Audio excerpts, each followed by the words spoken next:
Hi Scorpio, thanks so much for joining me here today. My name is Halen. I don't normally feel called to do 2 readings in a single day on my channel, but today I have. And I feel like this might be like one of those tough love messages. However, I don't think it's actually that way, and I would encourage you to stick around. You are ending, I'm going to warn you now, you're ending the reading on the devil. And I'll show you here at the bottom, right at the onset of your reading, we have this anxiety coming from you, and we have the 8 of Wands, which is like something's happening. And I keep thinking of the eclipse. I just did Libra's reading, and it was very much about the fall and the eclipse, and there being innumerable changes. There's change occurring. That's what eclipse seasons are all about. And I don't know if you're anxious about this upcoming eclipse season or if it's just in general, but it's kind of like, I would heed the advice in this reading. Again, these are for entertainment purposes only. I have to say that, right? And they are. Don't, make life decisions based on what I say. Definitely trust your own intuition.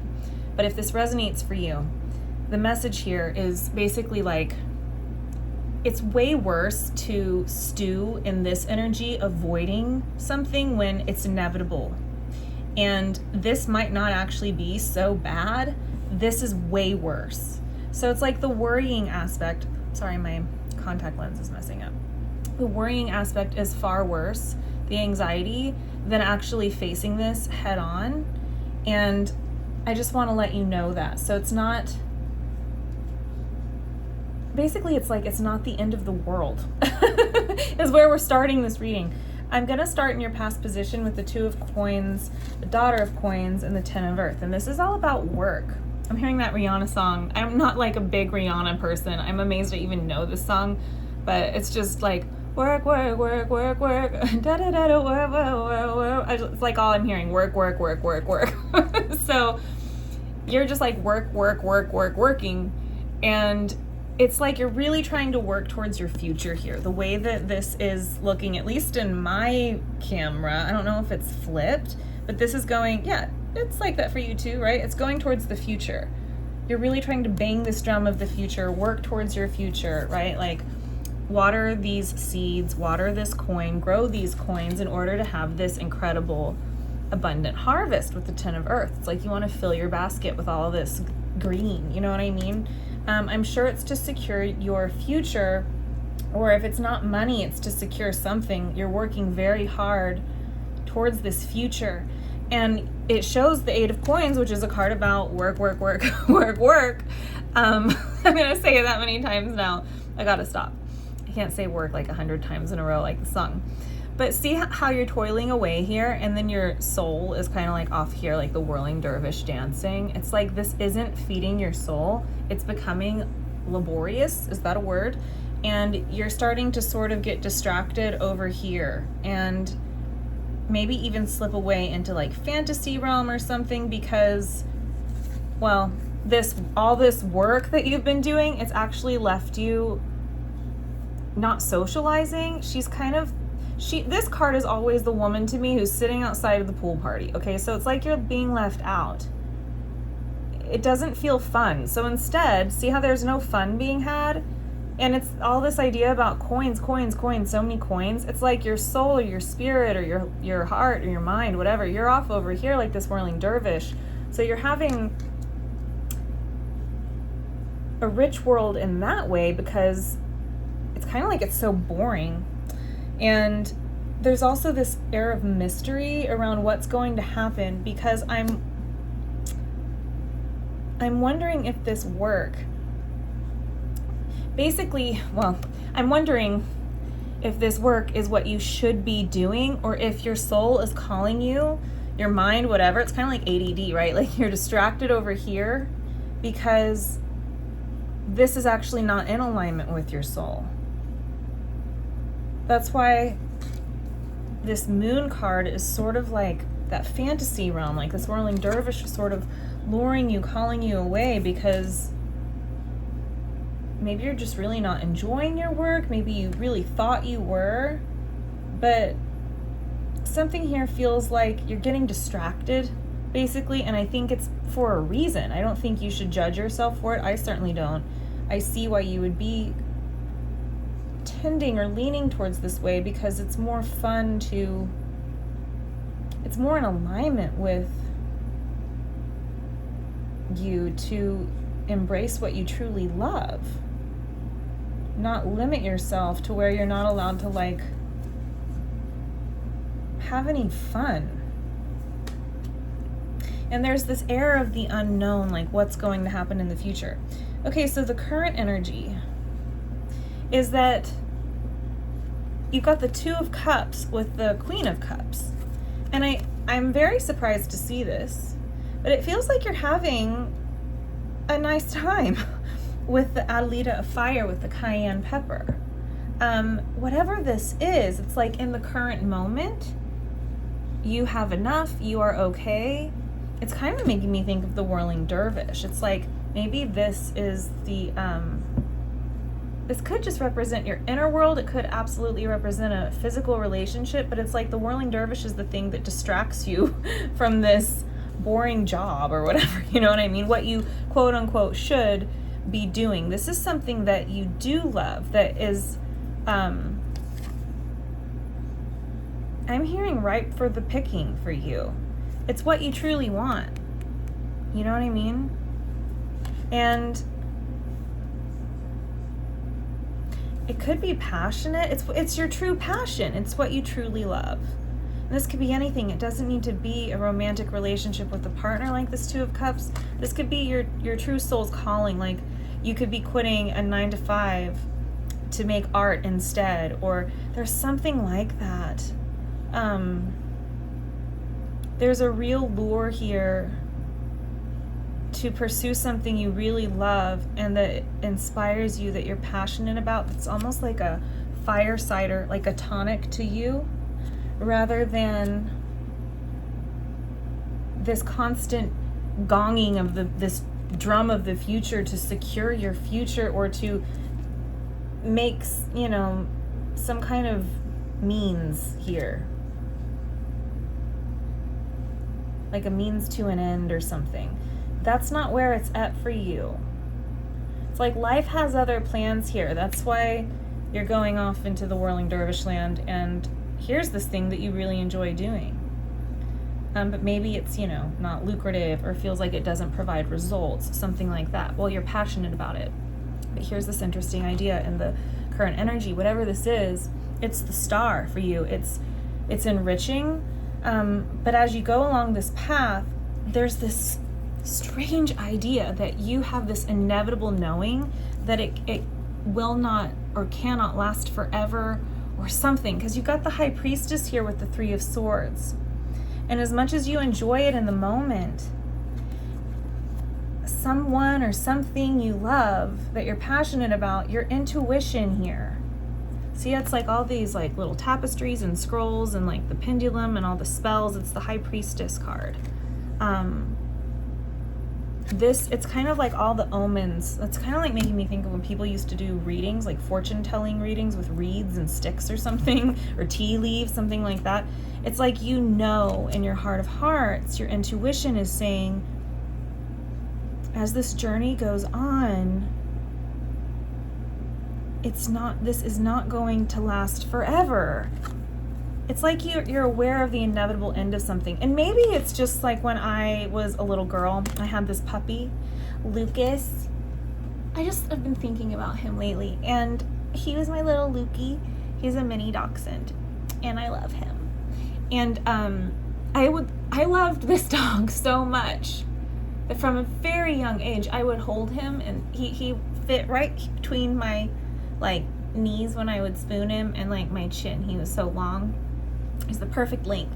And I would just hold him and then hold his little paw, and I would cry like a single tear because I would know that he wouldn't be alive forever, right? Like dogs only live, I keep noticing this number 17, dogs only live to be, 15, 16, 17 years old. So little ones too. I mean, some don't even make it that long. So I was like really upset knowing that he was going to not be there forever. When I had my son, I would rock him and nurse him at night, and I would cry knowing that he wasn't going to be that tiny forever. And it was like I just couldn't be fully in the moment. I thought I wasn't being fully in the moment because I was future forecasting the sorrow I would feel when that time was gone. But actually, when I look back, I'm like, no, that was me being in the moment. I was just feeling the weight of all of it. That's kind of what this feels like. It's like there's this knowing with the High Priestess that something here is not going to always last. And so that temporal nature of life and everything else, it's like you're milking it. You're milking this thing you enjoy and that you love, that you're passionate about, for all that it's worth in the here and now.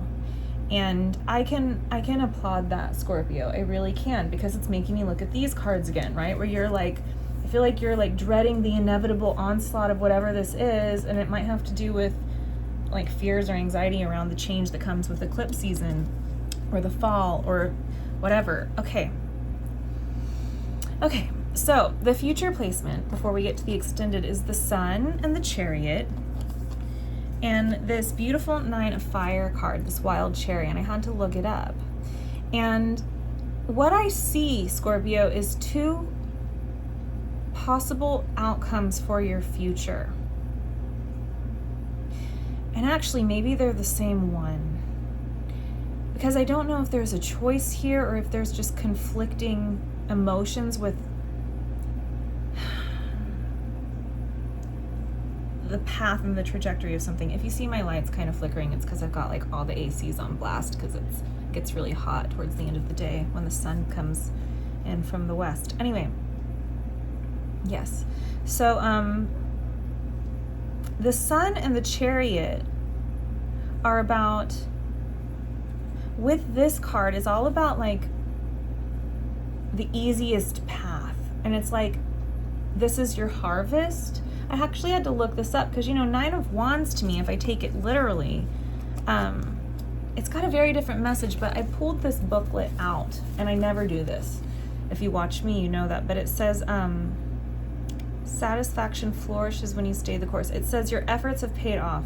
The fruits of your labor have come to bear. It's time to make magic with your hard-won harvest.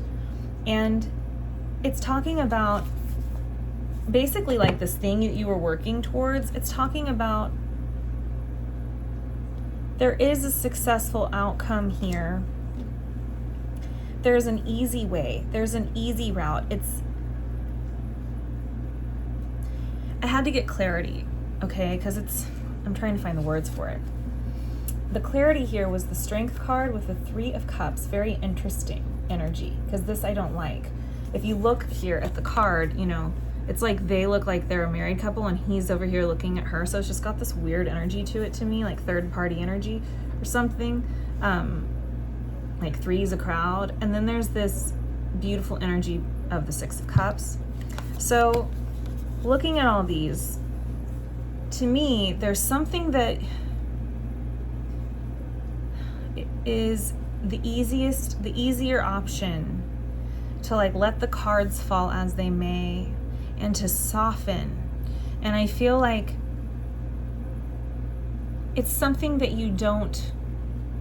this doesn't need to be like third party weird shit, like with cheating. I don't get that vibe at all. It's representing that, even here, look with the Chariot, there's 2 paths. It's talking about this, the card says chosen community. Yeah, close communities and chosen families. I feel like you have the opportunity to soften and hand this flower to someone here. See, this angel is sort of like ordaining this or guiding this. To have the strength to basically give someone a cup or a flower. Kind of like, it's kind of like throwing in the towel, really. It feels like, because in your past, it feels like you've been fighting for something that you really don't want to do. In the past, you've been fighting and fighting for something that you really don't want, because all it does is it leaves you toiling away and wishing that you could live over here, right? That's why there's this kind of creeping the moon and then the high priestess, this creeping knowing that this isn't sustainable, this isn't going to last forever. And so there's two options here. There's the option where you go towards this happiness and you soften and you basically take the chips left on the table and you fold. It's like a poker game. I don't even know how to play poker, but it's like you fold and you keep what you have left. You're not going to go in and risk it all. And this is the right thing to do. And it's kind of like, right, like you're it's not your ideal situation, but you're having the strength and the maturity to say, you know what, let them have it instead. This is the better decision. Like, I need to soften.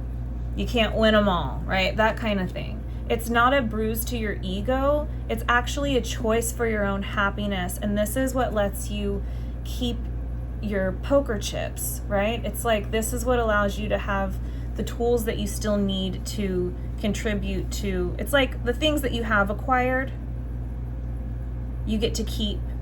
And you also get to craft and create. And this is the true harvest for you, even if it's not easy. It feels like you just have to soften. And there's some kind of offer here. It's like when you fold in a poker game. That's the perfect analogy. It's the smarter decision when you haven't been dealt a good hand. But this reading ends with the hard way, with that devil card, like I was saying, where it gets a little tough love-y. And it shows the Ace of Wands with the Daughter of Swords. And this is like you standing your ground, and it's like a fight here with this Daughter of Swords. In fact, the Daughter of Swords, this is like when you both get soft. So there's something going on here with two people. This is very interesting. I wonder if it's like a divorce. But it's like there's two people here, and if you soften and you do things 50-50 or equally or something, it goes way better. It's way nicer. But if you fight for 100% and you take it to, you know, like the tournament or something, or you go all in the poker game and you fight, that's the devil card coming out. And it's like the temptation to not secede, to not surrender, to not wave your white flag. And there's this truth coming up here with the Ace of Air, and it's got this barbed wire with this yarrow. And the barbed wire in the Ace of Air is talking about like a painful truth. Something that, right, it's like something can either be really hard and sharp and painful, like these like painful boundaries here that are being drawn, or, you know, you putting your foot down and then making this fight occur with the barbed wire. Or there's this, which is this knowing, I think, that something needs to be replanted. That's like this here. It's like the flower. He's literally giving her like the flower to put in her cup. You see that? It's like, I see that something needs to be replanted here. It's kind of like, you know what? I'm not going to succeed at this job. Let the other person. That's what this Three of Cups is. It's like you, let's put it like this. You started a new job. You really wanted to make it work because it looks great on paper and it could really like land you some success in the 3D realm, but it is not your soul's passion. And you keep getting distracted because this is not what's making you happy after all. And it's like the daily grind and it sucks. And you're not able to like fully partake in life. And it's like the fantasy is calling, right? Because you've got to have some fun in your life. This isn't right for you. You're not the right one for the job is basically what's really going on here in my eyes. And so you end up like on the side partaking in this thing that you do truly love, like the art, right? And it's incredible and you love it, but you know that it's not going to last forever because you're supposed to be over here doing this job that you don't actually like. So the wise decision is that the person who actually wants this job, right, like the Three of Cups, the wise decision, maybe you really don't like them, I don't know, is to say, you know what, I have the strength to give you, I'm going to hand you the job that I don't like. Here you go, because you know what, I don't belong here. I don't belong here anymore. This is not for me. The hard truth is that this is not for me. I'm not going to win this poker game. I don't want to be playing poker, whatever this is. Or you have this option, which would be really easy. It would be very easy, and you can walk away from the job in peace without rubbing anyone the wrong way, and it's going to be great. It kind of makes me think of my friend who just got laid off, and it's like, does she want to go and fight for unemployment and cause this big ordeal? Or does she just want to like let it go and move on to the next thing? This is basically saying the easiest path is to let it go and move on to the next thing. This is the other option where you're like, no, I don't like this job, but I don't want you to have it. And so suddenly there's this fight where the one who does want the job comes cutting in. May I cut in? And that's where the devil is. It's like that's where the ego is, because you're not acknowledging some kind of like harsh truth here because of like an ego, like a bruised ego situation or something. Like maybe it has to do with power. Like you really just don't like this person, so you still want to maintain this position of power at the job. But the thing is it really is better for everyone if this flower is repotted or moved. You know what I'm saying? So I'm going to go ahead and move on to but look at what's showing up at the bottom here. This defensiveness, but then it's like exhausting. It's exhausting to be this defensive. And I think that that's what's coming up here. It's like there's a much easier way. If you go towards the things that you genuinely love, everything softens and flows much easier. And I hope that this reading has made sense. I'm going to go ahead and go to the extended now. The link to that will be through the Patreon at the top of the description box down below. If you want to join me over there, you know where to find me. Why did I just say that? My website, that's what I'm trying to say. My website is underneath that if you'd like a private reading. Sorry, guys. Okay, I'd love to see you over there. If not, and if this is where we end it, I love you very much. Good luck with everything, and I will see you next time. Okay.